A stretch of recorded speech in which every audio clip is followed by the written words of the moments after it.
Well, I've refurbished or put new seals and cleaned the driver's side front. The two rears, I found that one on the car was a little bit worn in the shaft, so I've taken one off my spares car. And the other passenger front I had to take off the spares car as well, because I couldn't find one with the on the 1949. So at this stage I'm about to just finish cleaning these and reassembling the remaining three. You can see on this one that this one has actually been had the shafts turned down, and they've been turned down, and bushes put in, brass bush. So some stage this has been reconditioned. So the shaft on this is fine, the bore is fine, it's still a bit dirty. A couple of things to remember when you're doing this is that there is a, you mightn't be able to see it, but there's an oil hole in there that lubricates the shaft. That's been blocked on all of the ones I've pulled apart. In fact, I didn't even know it was there until I cleaned it. So that needs to be cleaned out. The other thing to be mindful of too is that these spring-loaded valves in here, I've found that they've all been at different tensions. So what I'm doing is that I'm actually screwing the tension lug down 13 turns on each one. But in doing that, you've also got to be careful that these lugs that hold the spring valves in place actually are slotted in the side here. So they're actually a hole through where the Allen key goes through, and they're slotted in the side. The reason for that is when you screw them in, they actually cover up, and you won't be able to see it, but in the side of this there is a slot and a hole that allows fluid to go in and out of the cylinder. Now if you screw that down and position it in the wrong position, the thread actually blocks the recessed part in the bore. So what I do is that I actually put a mark on the top of this brass lug, and I know where the cutout section is, so I screw it down to 13 turns and make sure that it's not actually covering the hole. So if 13 covers a hole, I might back it off to 12.5 and so on. So just be careful of that when you reassemble it. Apart from that, I'm using a bit of thread seal on the lugs when I put them back. They do have an aluminium seal that goes in, but I'm also using a bit of thread seal, not much, just a bit on that to seal that. The freeze plug in the back does need a gasket underneath it, and you'll find that the gasket is actually recessed into the side of the bore here. So if you don't put the gasket in, there's a good chance the freeze plug will go down and not seal properly. So you need to be able to get the make a new gasket. I mean, there were gaskets in there, and those gaskets actually fit into a recess in there, and then the freeze plug goes over the top of those. So you need to do that. Then what I did with this one, once I had the plug back, freeze plug back in the side, the plugs in the end and the shaft in, I then left the top off and filled the damper with oil, and then gradually worked it back to make sure I could pump oil into the cylinders. Took a bit of doing. It doesn't just run in, you've got to work it backwards and forwards. I thought it was broken for a while, but eventually it pumps through. And then once that was done, then I pressed the the top cap on. So just be mindful of that. When I've got them all together, I'll paint them up and then I'll put them away ready for putting on the car when I'm ready.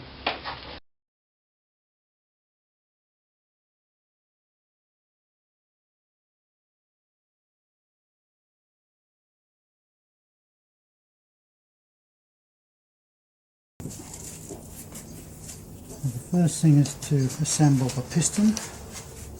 The piston, you'll note when you pull it out which way it goes in, so whether that's the left or the right. I've made note of that. It goes up this way with the circlips facing down. I also make sure that I thoroughly lubricate the piston and the bore so it's easier to put in. Easy enough to slide in. There it goes. The problem you have is making sure it's centralised. But at this stage, I've just pushed the piston in. Now I will put the little lever dog in.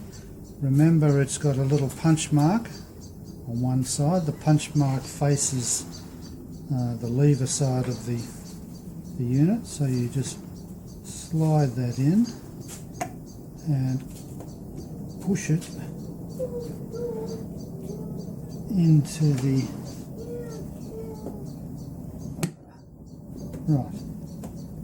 into the piston. Now it clicks in easy enough. The next thing you need to do is seeing it's pushed in, it's actually pushed in too far. You need to make sure you can line the holes up so you can push the lever arm in. So I just need to lift that up a tad, just so when you look through there you can line the holes.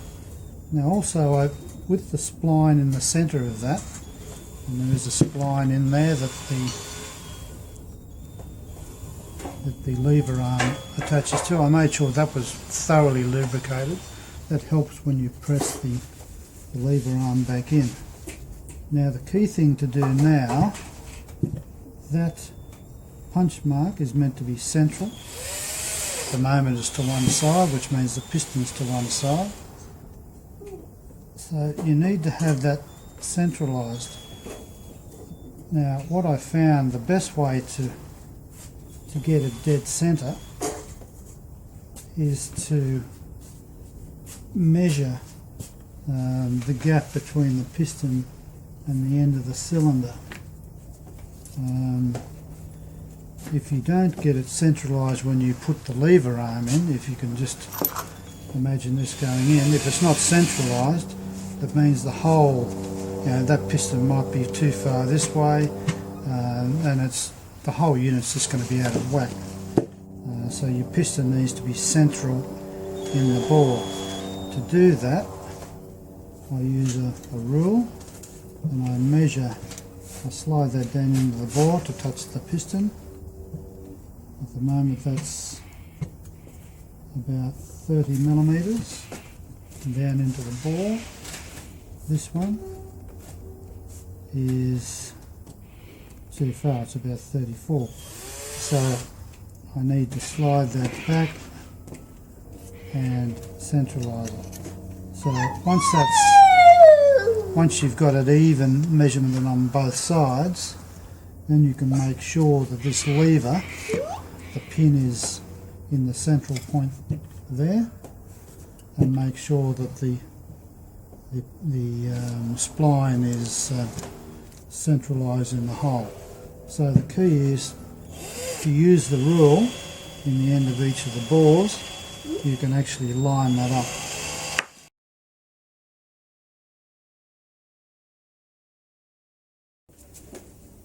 Now once you've lined the pistons up and measured them to make sure it's centralised, press the lever in.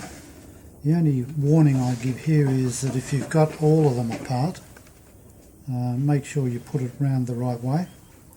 They'll go either way. It'll either go that way, this is the driver's side rear, or it will go that way, in which case it's a passenger side rear. So just make sure you don't end up with two lever arm shocks to the same side of the car. So easy enough to press in, they go straight in, and then continue with the sealing up the end plugs. Now what I do with those is just clean those out a little bit, and I put the original aluminium seals back in under the plugs. But what I'll do is that I'll put a little bit of stag around the edge, around the edges here, and then a little bit of thread seal around the top end of the thread there, and then screw them in tight. So that's the only thing to be done on this now, and I'll just put the two caps in.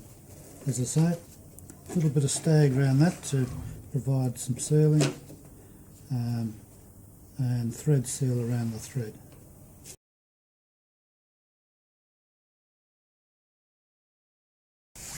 What I'm about to do is to install the relief valves. Now the way it works is the one with the adjustable screw in it goes on the right hand side, and the one with no adjustment goes on the left. Fairly straightforward, just slide them in, make sure they actually go all the way down, and then you screw the brass lug in. Now, as mentioned before, the brass lug has got a cutout section, so it allows fluid to go in the side.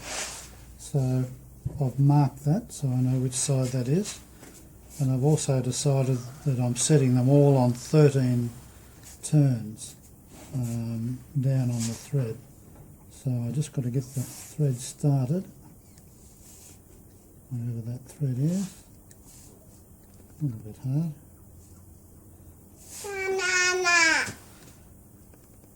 Okay, it's just started, and now I'll turn it down 13 turns, making sure that I don't close the thread across the hole on the side of the ball. 1, 2, 3, 4, 5, 6, 7, 8, 9, 10, 11, 12, and 13. Now, looking down there, on 13, that actually blocks the hole, so I'll have to back it off by half a turn, and that will put the cutout along the hole. So that's right now. The next thing I do is to seal that up, put the end plug in with a new rubber O-ring, and then repeat the process on the other side.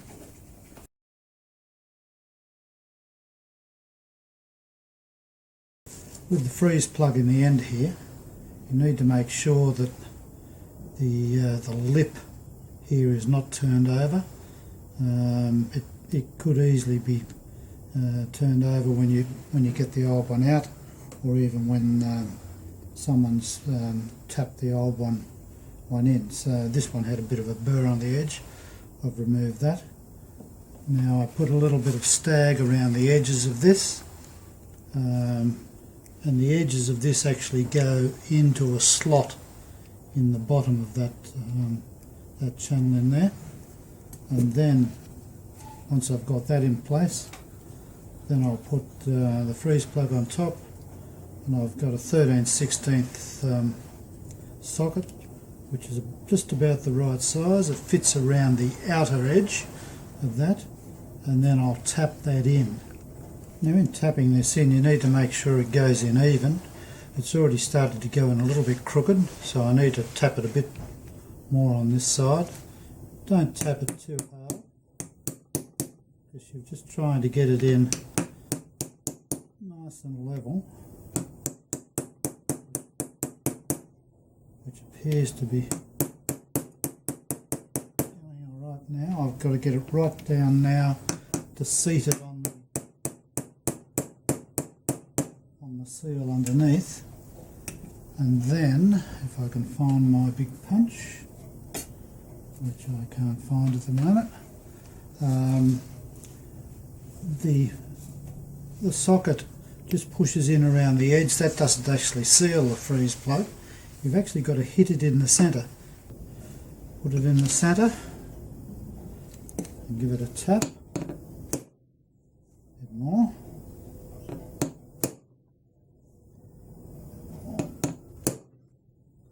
Okay, just got a bit of a depression in there. One more tap. That should be enough. So what that does is it pushes the centre in, which spreads the sides out. Now if that leaks, I can always tap that a bit more. At this stage I'll leave that as it is.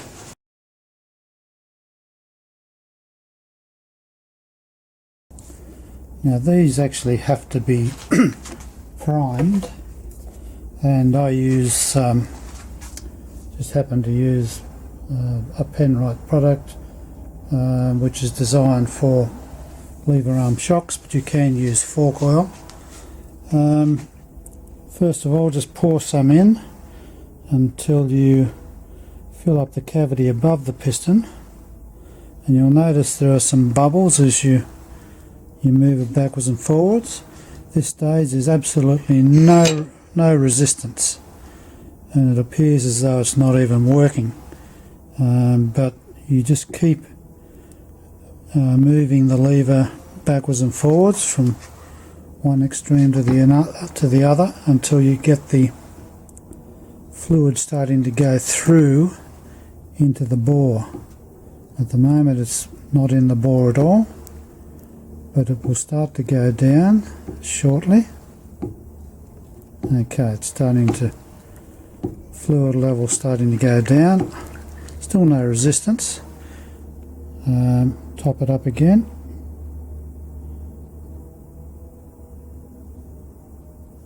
Okay, keep going. Still more air coming out.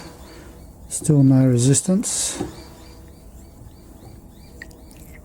I can hear it starting to, there it goes. Just starting to go into the relief valve areas and into the bore. I'm starting to get a little bit more resistance. A bit more fluid. A bit more fluid. As I say, when you start it doesn't seem to be working at all, but now it's getting quite stiff as it pumps the fluid all the way through. Still air coming out. Okay, it's gone down again. More fluid. Okay, now it's quite hard to move.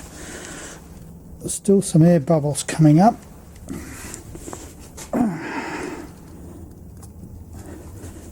Just keep working it backwards and forwards till you've stopped any air bubbles. Just a few more. I can hear it bubbling inside, so it's obviously still got some. Okay, that appears to be it. That's all there is to doing it. As I say, it's when you first start it feels as though they're not working at all. It takes a while to work that oil through the system.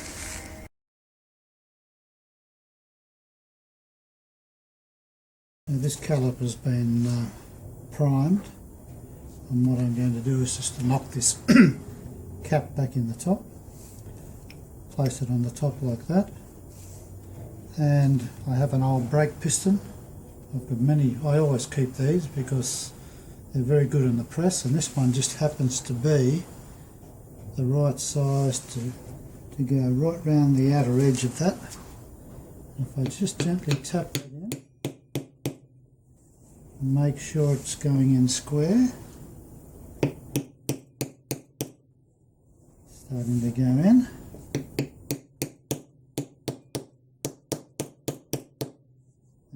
that all the way down in. And seeing this is bearing along the outside surface, it should knock that down onto the seal underneath. And the seal underneath, I've put some stag around that between the seal and the cap.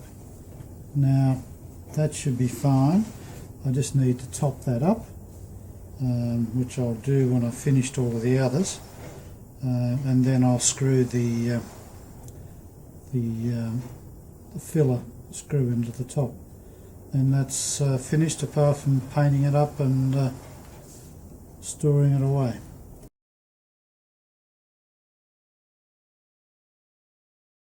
I've finished refurbishing the dampers, and what I've done now is just to paint them up. Now I've painted them in a rust preventative paint, and I just happened to use blue because it was just a better contrast with the black chassis. So and I'll do the damper links the same colour. So this stage they're all finished and ready to store away and install on the car when I'm reach that stage.